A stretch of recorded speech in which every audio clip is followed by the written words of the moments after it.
Պատիվ ունեմ խմբակցությունը նախաձեռնել է վարչապետին անվստահություն հայտնելու գործընթաց լրագրողների հետ զրույցում հայտարարել է խմբակցության ղեկավար Հայկ Մամիջանյանը։ Հայաստան խմբակցության անդամ Իշխան Սաղաթելյանն էլ շեշտել է իրենց 28 ստորագրությունները պատրաստ են, երբ փողոցային պայքար սկսվի կմիանան։ Իմպիչմենթի գործընթացը սկսելու համար անհրաժեշտ է առնվազն 36 ստորագրություն, խորհրդարանի ընդդիմադիր խմբակցություններն ունեն 34-ը։ Երրորդ նախագահ Սերժ Սարգսյանի թիմակիցները վարչապետի թեկնածու են առաջադրել Մասիսի քաղաքապետ հանրապետական Դավիթ Համբարձումյանին։ Պատիվ ունեմի թեկնածուի վերաբերյալ Հայաստան դաշինքը առարկություն չի հայտնել։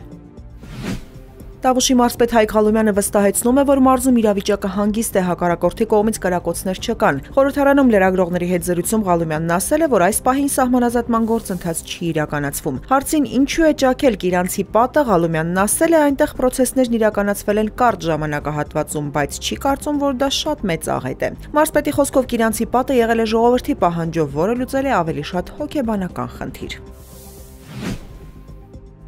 Երևանի քաղաքապետ Տիգրան Ավինյանը նշում է, թե տրամվայի վերականգնման ծրագիրն իրատեսական չէ, փոխարենը նա ավելի իրատեսական է համարում մետրոյի նոր կայարան ունենալը։ Անդրադառնալով մետրոյի Աչափնյակ կայարանի նախագծին, Ավինյանը վստահեցրել է, որ մետրոյի այդ կայարանը կառուցվելու է։ Հավելենք, որ Երևանի մետրոպոլիտենի 11-րդ Աչափնյակ կայարանի նախագծային փաթեթը ստացել է պետական համալիր փորձաքննության դրական եզրակացությունը։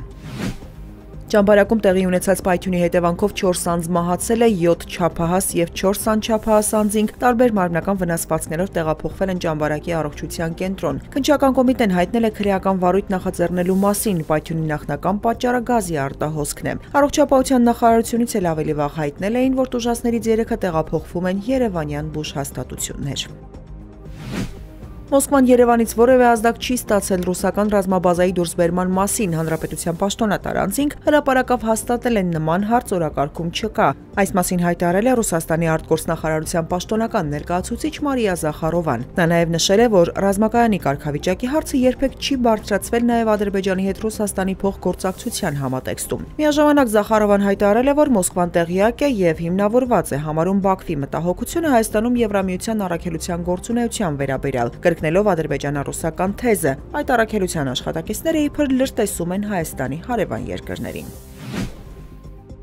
Ռուսաստանն Ուկրաինային է վերադարձրել 1212 զոհված զինծառայողի դի։ Ուկրաինական պաշտոնական աղբյուրների փոխանցմամբ նրանք Խարկովի, Լուգանսկի, Դոնեցկի, Զապորոժիեի եւ Խերսոնի մարզերում, ինչպես նաեւ Ռուսաստանի Կուրսկի մարզում զոհվածներն են։ Հունիսի 2-ին Ստամբուլում կայացած բանակցությունների ընթացքում Կիևն ու Մոսկվան պայմանավորվել են ռազմագերիների փոխանակում իրականացնել, ինչպես նաեւ վերադարձնել 6000 զոհված զինվորականների մարմիններ։